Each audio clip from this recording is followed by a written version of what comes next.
Olá, nós estamos começando mais um Sindicefaz Revista. Uma saudação para você que passou mais uma semana à espera de nosso programa. O programa do Sindicefaz para todos os baianos. Um programa de entrevistas, variedades, notícias e tudo que diz respeito aos trabalhadores em geral e aos fazendários em particular. Você vai ver no nosso programa de hoje. O movimento sindical continua na luta contra a reforma da Previdência. Diretoria do Sindicefaz realiza planejamento de ações e lutas para o próximo período. E aqui em nossos estúdios a presença de Augusto Vasconcelos, advogado, professor da Unime e da UNEB, presidente do Sindicato dos Bancários da Bahia. Ele é o nosso entrevistado da semana. Tudo bem, Augusto? Tudo bem, Moacir? É um prazer estar aqui no programa do Sindicefaz e dizer que esse programa está bombando nas redes sociais e é sempre uma honra receber esse convite para estar com vocês aqui. Vamos conversar.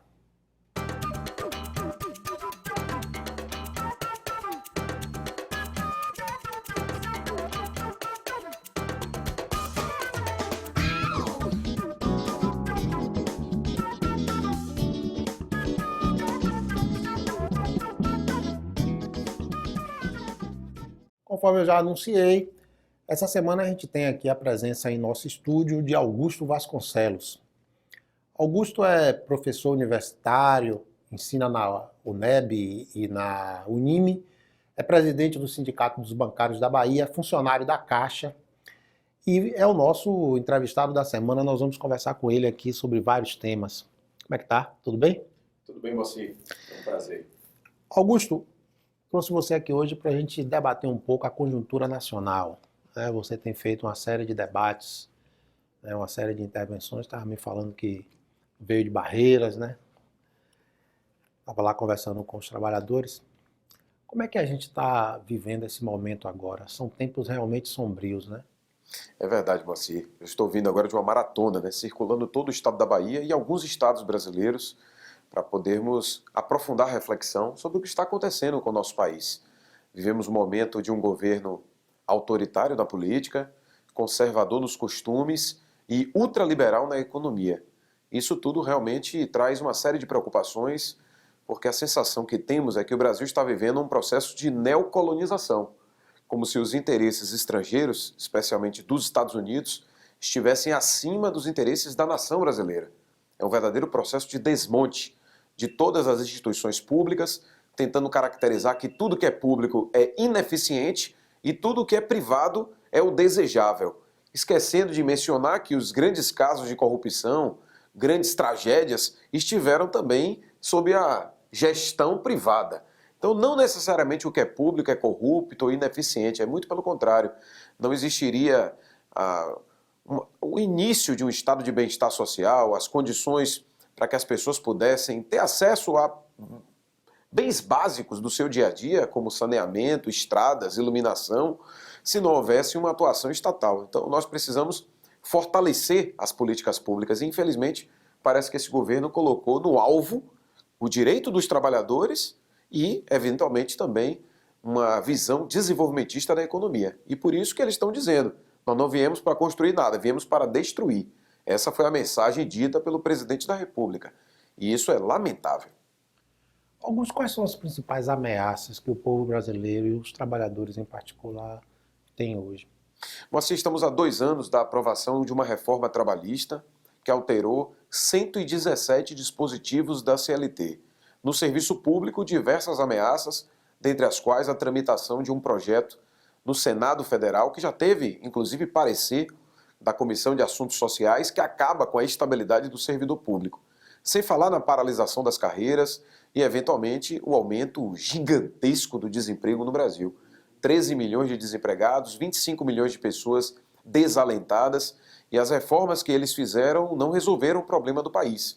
Eles tentam criar um falso dilema de que, para retomar o crescimento da economia, é necessário destravar, desregulamentar. Só que o alvo principal são os direitos da maioria da população.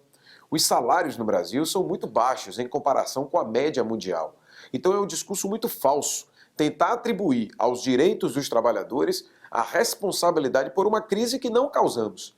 Então a gente vem agora com a aprovação em primeiro turno da reforma da Previdência, uma reforma que atinge em cheio os mais pobres. É verdade que essa reforma já foi pior, porque a proposta original, encaminhada pelo ministro Paulo Guedes, pelo presidente da República, era muito pior, porque tinha capitalização, aumento da carência das mulheres, tinha alterações do BPC, praticamente inviabilizava a aposentadoria rural. Tivemos, de alguma maneira, vitórias parciais, a mobilização do povo, especialmente com as paralisações, com a greve geral de 14 de junho, as grandes passeatas do dia 15 e do dia 30 de maio, certamente fizeram com que os parlamentares recuassem em alguns trechos. Mas é uma reforma que atinge principalmente os mais pobres. Uma reforma que propõe, por exemplo, diminuir o público-alvo dos que vão receber o PIS. Eu sou funcionário da Caixa Econômica e trabalhei durante muito tempo atendendo a área social do banco. E é lamentável você ver uma proposta de um governo que diz que quer combater privilégios, propondo que o trabalhador deixe de receber o abono anual do PIS, que é um salário mínimo, que é um valor completamente, do ponto de vista da crise do país, não é isso que resolve. Então nós estamos assim muito preocupados com os rumos da nação e nós precisamos realmente disputar para valer. Infelizmente, muita gente acaba delegando essa tarefa apenas aos parlamentares. E aí o que deu? Uma eleição de uma maioria conservadora dentro do Congresso Nacional, ligada a grandes grupos empresariais, grandes grupos econômicos, que controlam a maioria do Congresso e estabelecem pautas do seu interesse. Infelizmente, está na hora do povo brasileiro acordar para que a gente possa disputar politicamente os rumos do país. Não há saída fora da política. A ideia de que política não deve ter a participação dos trabalhadores é uma visão elitista e falsa, que tem por objetivo nos afastar das principais decisões do país. E nós precisamos fazer o oposto, participar mais, mergulhar nas disputas do país, optando em defender a maioria do povo, que somos nós, os trabalhadores. Agora, Augusto, parece que há pouco entendimento até da classe política em relação à reforma da Previdência. O corte de benefícios como o BPC, a questão da aposentadoria rural que eles queriam mexer e não conseguiram, o problema do PIS, isso tudo movimenta a economia e representa uma fonte de renda para muitas famílias. Em algumas cidades nas cidades aqui da Bahia, chega a corresponder a 87% do que entra no município vem da Previdência, do INSS. Há desconhecimento ou é mesmo uma posição ideológica, o apoio que a reforma alcança entre os políticos, principalmente entre os prefeitos e até os governadores? Eu acho que tem as duas coisas. Tem um misto de desinformação, mas tem um misto de má-fé também. Uma certa manipulação dos números. Eu sou professor de Direito Previdenciário há 16 anos e afirmo para vocês que a proposta de reforma que foi apresentada inicialmente é uma proposta que queria implodir o sistema de seguridade social no Brasil. E eles realmente, parece que anularam todos os números e os dados construídos, inclusive pelo próprio governo. 70% dos municípios brasileiros recebem mais recursos do INSS do que do Fundo de Participação dos Municípios. E é evidente que um cenário como esse, uma reforma que atinge em cheio quem ganha menos, vai diminuir também as receitas que vão circular nos municípios brasileiros, impactando diretamente na família e no consumo. Imagine se você não tem dinheiro para pagar o supermercado do final de semana, ir na feira do município, ir no açougue, numa mercearia, cortar um cabelo. Então imagine a cadeia de serviços e de produtos que deixam de ser consumidos. Isso tudo impacta em mais desemprego, em uma espiral recessiva. Infelizmente, parece que esses parlamentares fecharam os olhos e taparam os ouvidos para, inclusive, dados oficiais. A CPI do Senado, que apurou, fez um diagnóstico sobre a situação atual da Previdência e que teve como relator, como presidente, na verdade, o senador Paulo Paim, revelou que, na verdade, o discurso do déficit é uma maquiagem contábil, porque a Previdência ela não pode ser tratada de maneira isolada, ela faz parte de um tripé da Seguridade Social, que compõe saúde, assistência e previdência. E o próprio Constituinte, os deputados que aprovaram a nossa Constituição, sabiam que apenas com a contribuição de trabalhadores e de empresas seria impossível manter a Seguridade Social. Então, por isso mesmo, a própria Constituição estabeleceu outras fontes de receitas, como, por exemplo, parte das receitas das loterias, o PIS/COFINS, a contribuição social sobre o lucro líquido, o imposto sobre importação de bens e serviços, são algumas fontes de receitas adicionais que devem compor o orçamento da Seguridade Social. O governo simplesmente não contabiliza essas fontes de receita como parte da Seguridade Social, ou seja, desvia recursos, e além disso, retira todos os anos 30% do orçamento da Seguridade Social através do mecanismo da DRU, que é a desvinculação das receitas da União. Então, não tem conta que feche. O governo não passa o que deve e ainda tira 30%. Sem falar que o próprio governo passa a mão na cabeça de grandes devedores. O que se explica o Itaú, que é uma das empresas mais lucrativas da economia brasileira, dever à Previdência? Não faz sentido algum.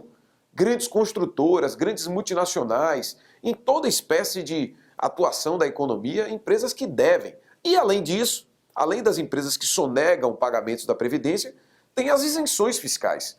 Nada contra isenções fiscais, acho até que elas são importantes para alguns segmentos da economia em alguns momentos excepcionais. Contudo, o governo faz isenção fiscal com recursos da Previdência e não coloca nada no lugar.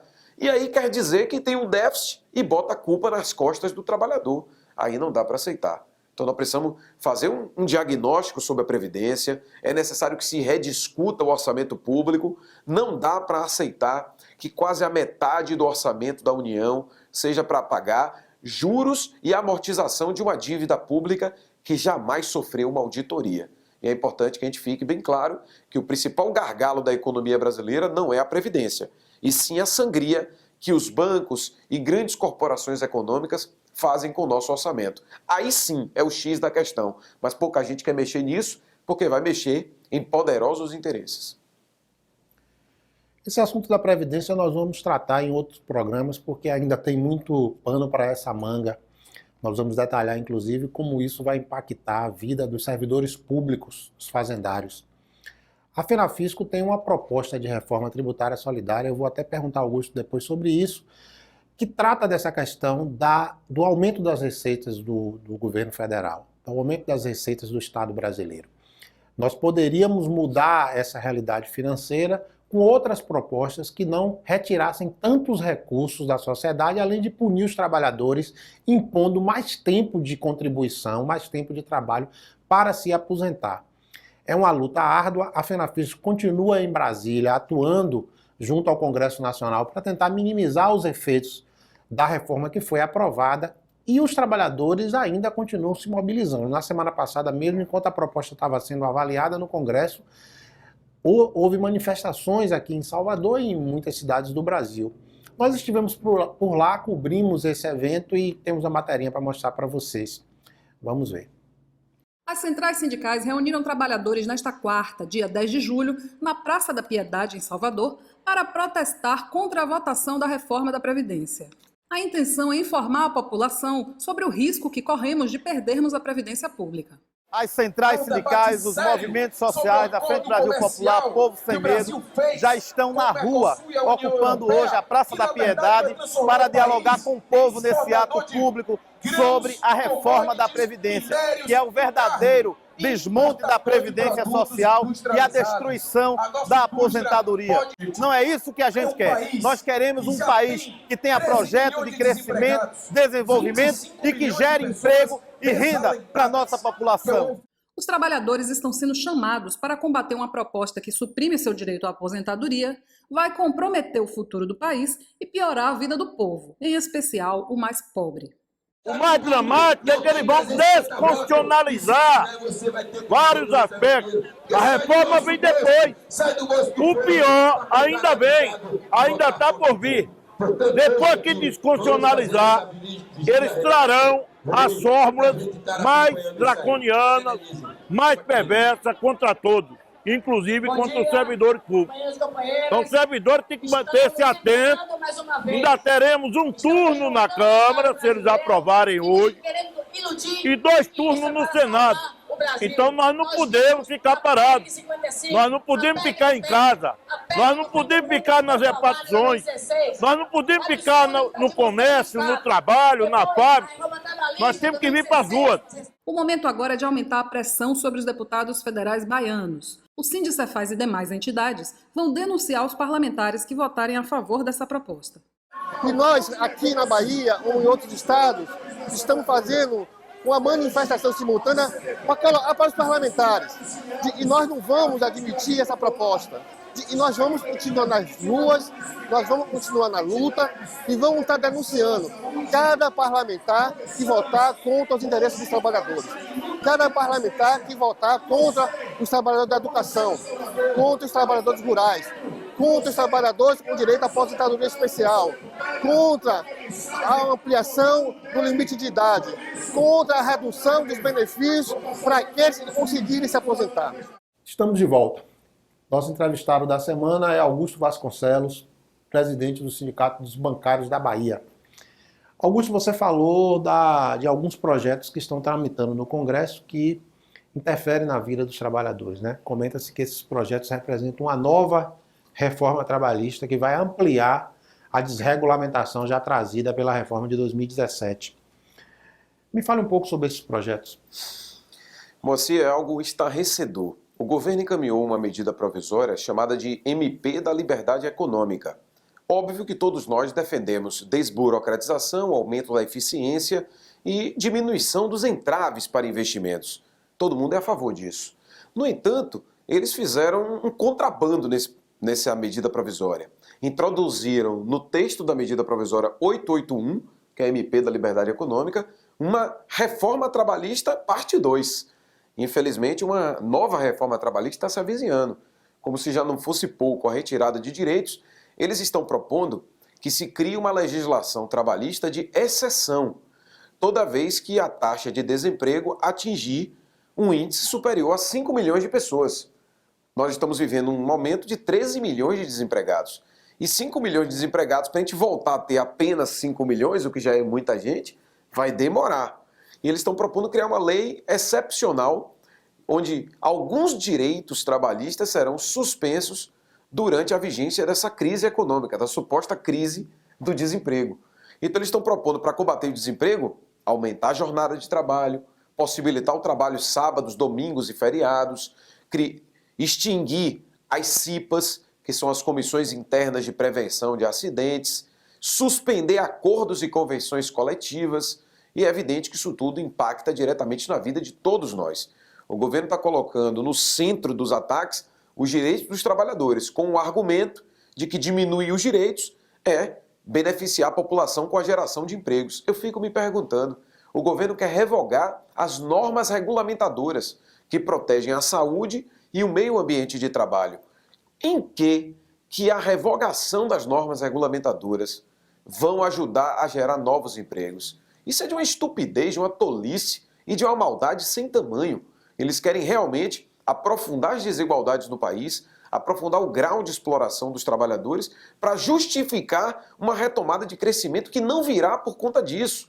O Brasil viveu o melhor momento da sua história em termos de emprego em dezembro de 2014.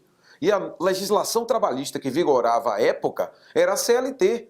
Então o problema de crescimento econômico não é rasgar CLT, rasgar direitos de trabalhadores, de servidores. Não é isso. Ao contrário, esses direitos é que asseguram que a economia ela possa circular, porque as pessoas com salários consomem produtos, fortalecem a indústria, aumentam as encomendas, usufruem de serviços. Portanto, é um discurso completamente estúpido essa ideia de acabar com direitos de trabalhadores para retomar crescimento econômico. Deu no que deu. Fizeram reforma trabalhista dizendo que ia gerar emprego. Qual foi o emprego que a reforma trabalhista gerou? Até hoje a gente procura. Estão dizendo que a reforma da Previdência vai gerar empregos. Eu duvido muito que isso aconteça, porque não é reforma trabalhista nem reforma da Previdência que gera empregos. O que gera emprego é retomada dos investimentos, é você destravar a logística do país, fazer investimentos de longo prazo, colocar os bancos públicos para atuarem onde os bancos privados não têm interesse, que é atuar fazendo financiamentos de longo prazo, projetos estruturantes. É você fazer uma discussão séria de uma reforma tributária solidária que diminua a tributação dos mais pobres e aumente a tributação dos mais ricos, sem elevar a carga tributária para a maioria dos brasileiros, ao contrário, reduzindo a quantidade de tributos que nós vamos pagar, mas aumentando o andar de cima. Então, existem reformas que antecedem e, infelizmente, o governo parece que colocou no alvo aí, parece não, com toda certeza colocou no alvo a maioria dos brasileiros. E por isso nós estamos resistindo. Você falou da reforma tributária solidária. É um projeto que foi elaborado pela FENAFISCO junto com uma série de especialistas, mais de 20 professores e especialistas da área tributária. É um tema que parece que não interessa muito ao governo, né? Quando fala assim, mexer a tributação para aumentar a tributação daqueles que estão no andar de cima, parece que isso não reverbera em Brasília. O que é que você acha sobre isso? O governo anuncia que vai fazer uma reforma tributária, mas quando você lê o texto da proposta do governo, é uma simplificação tributária. A simplificação é importante. Nós achamos que o Brasil tem muitas obrigações acessórias para quem quer investir. Realmente nós precisamos resolver esse aspecto. Porém, isso não resolve a vida, porque se você mantém a quantidade de tributos pagos por quem produz e a quantidade muito pequena de tributos por quem vive de renda, realmente a desigualdade vai se perpetuar. Então a proposta de reforma tributária solidária, que é liderada pela FENAFISCO, pela Anfip e por diversas outras organizações, eu encaro como uma boa solução para o Brasil. Na proposta, que está disponível, inclusive, no site da campanha da Reforma Tributária Solidária, eu convido você a ler o texto da reforma, porque é um texto denso, com muito conteúdo, mas no fundamental, a proposta prevê cumprir o que está na Constituição, respeitar o princípio da capacidade contributiva. Hoje, Moacir, quem paga tributos no Brasil é a classe média e os mais pobres, porque a tributação vem no salário. Então nós precisamos mudar isso. Nós precisamos diminuir a tributação sobre o consumo. Imagine quando você vai comprar 1 quilo de feijão no supermercado, você paga a mesma tributação que um dos homens mais ricos do mundo, que é o dono do Banco Safra, por exemplo. Quando ele vai comprar o mesmo quilo de feijão, a tributação é idêntica. Então o Brasil precisa reduzir a tributação sobre produtos, sobre o consumo e aumentar a tributação sobre altas rendas. É inaceitável, por exemplo, que você que compra uma moto popular em 72 prestações pague IPVA, enquanto um cidadão milionário que tem um iate, um jatinho, um jet ski, um helicóptero, não paga IPVA. Então são distorções do sistema tributário brasileiro em que privilegia os mais ricos. Os mais ricos no Brasil, bancos, rentistas, gente que vive da especulação financeira, paga muito pouco tributos. Em compensação, os assalariados, os trabalhadores em geral, a classe média em geral, paga muitos tributos e consome boa parte da sua renda pagando tributos. E isso precisa mudar. E a proposta de reforma tributária solidária não prevê aumento de tributos para 96% da população. Então, um grupo muito pequeno de privilegiados é que pagaria essa conta, porque nós consideramos que fazer reforma tributária significa fazer uma política Robin Hood, para corrigir distorções, tributando altas rendas e diminuindo a tributação dos mais pobres. Sem isso, não existe reforma tributária. O que existe é uma tentativa de enganar a população para fazer mera simplificação tributária, que é importante, mas que não resolve os gargalos para a retomada do nosso crescimento. Ainda nessa linha, Augusto, você até falou um pouco já sobre isso, sobre os lucros dos bancos, né? Por que os bancos têm um lucro tão alto aqui no Brasil?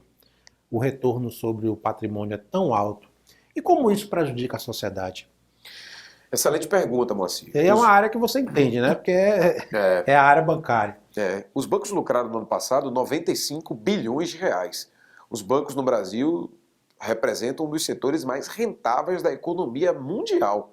Os bancos aqui no Brasil lucram tão ou mais do que em diversos países desenvolvidos. E isso provoca uma série de distorções, porque esse lucro obtido pelos bancos, ele não é fruto de investimentos na construção de hospitais, de hidrelétricas, de estradas, de casas populares, não. A maior parte dos lucros obtidos pelos bancos é a aplicação de títulos de tesouraria, e em especial títulos do governo. Então os bancos adquirem títulos do governo, o governo remunera esses títulos e ainda assegura que quase a metade do orçamento da União é para pagar uma conta que não resolveu a vida dos brasileiros. Porque quando a gente fala sobre dívidas, todo mundo já tem dívida. Você vai comprar uma casa própria, você financia em 20 anos, 30 anos. Então ter dívida em si não é o problema. O problema é para que a dívida? Qual o objetivo dessa dívida? E, infelizmente, a dívida pública no Brasil virou uma dívida para pagar outra dívida. Só que essa dívida nunca sofreu uma auditoria. Há diversos especialistas que estudam o endividamento público brasileiro e demonstram que o Brasil vem pagando em juros a cada ano, juros compostos sobre a dívida pública, se transformando numa verdadeira dívida impagável. Enquanto isso, o governo quer aprofundar o corte de benefícios da área social, cortar direito do trabalhador, para manter os privilégios dos bancos.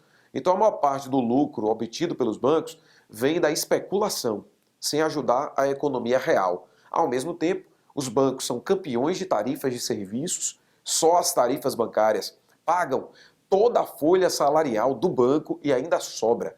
Então você que está nos assistindo, quando for numa agência bancária ou quando for fazer uma transação pela internet, saiba que aquela tarifa de TED, de DOC que você paga, a cesta de serviços, para você fazer uma transferência, tudo isso que você paga, já quita toda a folha salarial de um banco e ainda sobra. Então eles já lucram muito com as tarifas e ainda continuam lucrando valores exorbitantes com juros estratosféricos que são obscenos no Brasil. E quem perde é a população.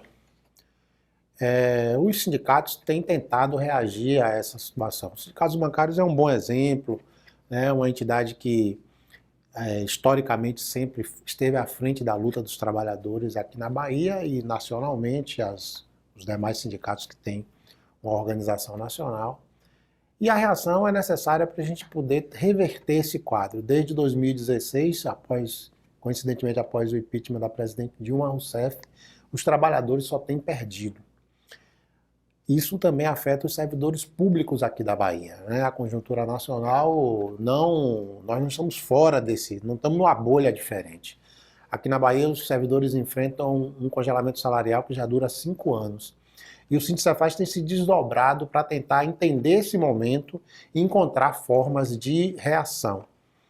Na terça-feira dessa semana, a entidade realizou o seu planejamento para o próximo período. Inclusive, Augusto foi o palestrante sobre conjuntura nacional dessa reunião de planejamento.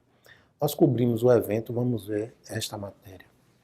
O Sindicefaz realizou nesta terça, dia 16 de julho, nas dependências do Hotel Verde Mar, na Pituba, uma reunião de sua diretoria para planejar as ações da entidade para o próximo período.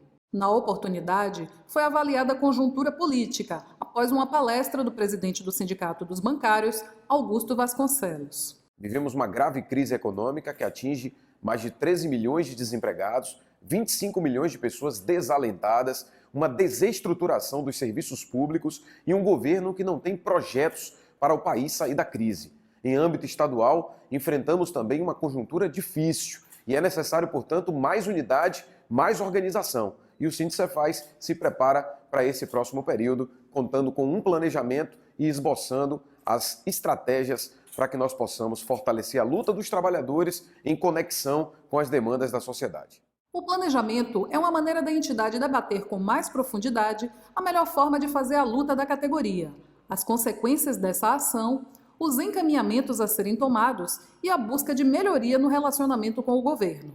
Há uma preocupação da diretoria do Sindicefaz com a forma como o governo vem tratando e gerindo a Secretaria da Fazenda.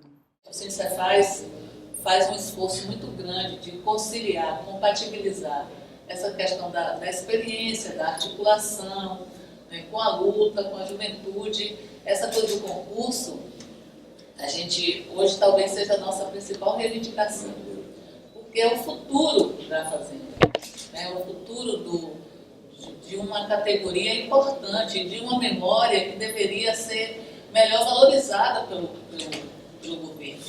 A gente se ressente muito, né, de, vamos dizer assim, a principal categoria responsável pelas políticas públicas que a gente acredita que são necessárias para o nosso povo ser relegado dessa forma como é pelo governo.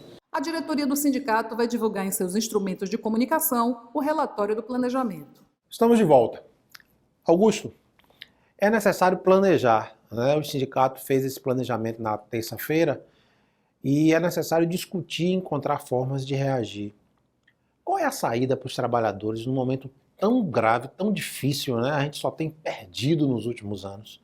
Como é que você acha que a gente pode reagir e mudar essa situação?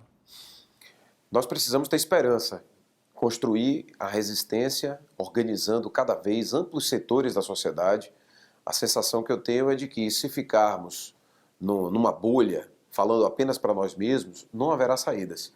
Então é necessário que a gente consiga falar para todo mundo, inclusive para a gente que apoiou inicialmente medidas desse governo, mas que estão arrependidas diante dos escândalos e de cada momento aí de tropeço, de absurdos, de asneiras, de tolices que são realizadas a cada dia. Aliás, de tédio a gente não morre, né? É um governo de fortes emoções. E para resistir, nós vamos precisar construir uma frente ampla no Brasil. Uma frente ampla com a bandeira principal da defesa da democracia. O que está em jogo não é apenas os nossos direitos. Está em jogo a sobrevivência do Estado Democrático de Direito.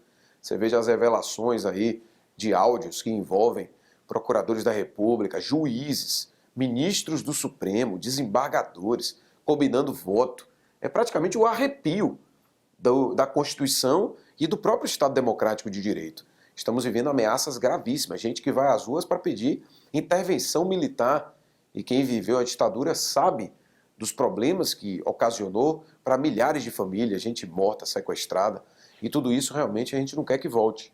Por isso eu acredito que é necessário unir amplos setores da sociedade. Unir os trabalhadores, unir setores médios, unir pequenos empresários que estão sofrendo de maneira grave os efeitos da crise. Quantos pequenos empresários fecharam seus negócios por não terem condições de sustentar? Eu digo até unir setores industriais que estão sofrendo com a destruição da indústria nacional, com essa avalanche de produtos importados que vai se aprofundar com o acordo com a União Europeia, sem nenhum tipo de critério para proteger a indústria nacional. Portanto, Moacir, eu acho que a saída passa exatamente por planejamento, organização, mas passa por uma atitude ousada de assegurar que nós possamos ter uma frente ampla. Não aceitemos esse clima de Bavi que se instalou na política brasileira, que impede o diálogo e impede o debate. Que exercitemos o contraditório, que possamos ter acesso a ouvir outras opiniões, mas que principalmente que possamos fortalecer as nossas entidades de classe. Os sindicatos estão ameaçadíssimos. Eles querem fechar os sindicatos para calar a voz dos trabalhadores. Fizeram medidas para asfixiar financeiramente, para dificultar a atuação política dos sindicatos, para impedir a atuação dos sindicatos no local de trabalho. E é evidente que fortalecer o sindicato é um grande passo e o Sindicefaz está de parabéns por, nessa conjuntura difícil, fazer um planejamento, unificar a diretoria, preparar os próximos passos para que a gente possa, sim, retomar o caminho do crescimento econômico, com valorização do trabalho, para que os brasileiros e as brasileiras possam ter mais oportunidades. Eu sou um esperançoso no Brasil e acho que nós vamos virar essa página triste da nossa história. Muito bem, Augusto. Um bom papo aqui com Augusto Vasconcelos, presidente do Sindicato dos Bancários, que nos deu a honra da sua presença aqui em nosso estúdio, no nosso Sindicefaz Revista dessa semana. Muito obrigado, amigo. Obrigado a vocês e parabéns ao Sindicefaz. Augusto vai estar conosco em outras oportunidades, porque é sempre uma presença bem-vinda. E com essa resposta final dele aqui, a gente vai encerrando o programa dessa semana. Queremos contar sempre com você, contribuindo com o nosso programa, através do nosso e-mail, imprensa@sindicefaz.org.br, ou através do nosso WhatsApp, 71996172146. Vamos terminar o programa com uma homenagem ao nosso amigo Paulo Henrique Amorim, que nos deixou semana passada. Nós já fizemos uma homenagem através das nossas redes sociais e preparamos uma homenagem para finalizar o nosso programa. Um abraço e até a semana que vem. Essa semana nós tivemos uma notícia muito triste, que foi a perda do jornalista Paulo Henrique Amorim. Nós amanhecemos na quarta-feira, dia 10 de julho, com a informação da sua morte, vítima de um infarto. Paulo Henrique Amorim é um velho conhecido dos fazendários, amigo de nossa categoria, já esteve conosco em 2 oportunidades, participando de eventos promovidos pelo Sindicefaz, ele participando como palestrante, sempre solícito e atendendo aos nossos chamados. Um jornalista brilhante, que já esteve à frente de telejornais na Rede Bandeirantes e na Rede Record, também já trabalhou na TV Globo em outra época, e que nos últimos anos se dedicava ao seu blog Conversa Afiada, um blog de crítica que não media palavras para denunciar as mazelas da política brasileira e que por esse motivo, inclusive, ele sofria enorme perseguição. A última vez que nós conversamos com Paulo Henrique, ano passado, quando ele esteve participando de um evento em São Paulo, do qual nós também estivemos presentes, ele falou que ele respondia a mais de 40 processos de políticos de vários partidos, em especial daqueles que ele criticava em seu site, em seu blog. Paulo Henrique apresentava na Rede Record o programa de domingo da televisão, à noite de domingo, e há algumas semanas ele havia sido afastado do programa por exigência do governo federal, do presidente Bolsonaro, a quem ele tecia enormes críticas, a quem ele fazia várias objeções. A censura voltou, Paulo Henrique foi afastado, talvez também por isso ele não tenha resistido a esse novo momento trágico da política brasileira. Nós vamos encerrando hoje com uma homenagem a esse nosso grande amigo, a esse grande jornalista Paulo Henrique Amorim. Até a semana que vem. Diz o amigo meu, que vocês talvez conheçam, olá, tudo bem? Eu sou absolutamente convencido e apaixonado pelas perspectivas de longo prazo no Brasil. Pronto, teremos aqui o nosso companheiro ao nosso lado.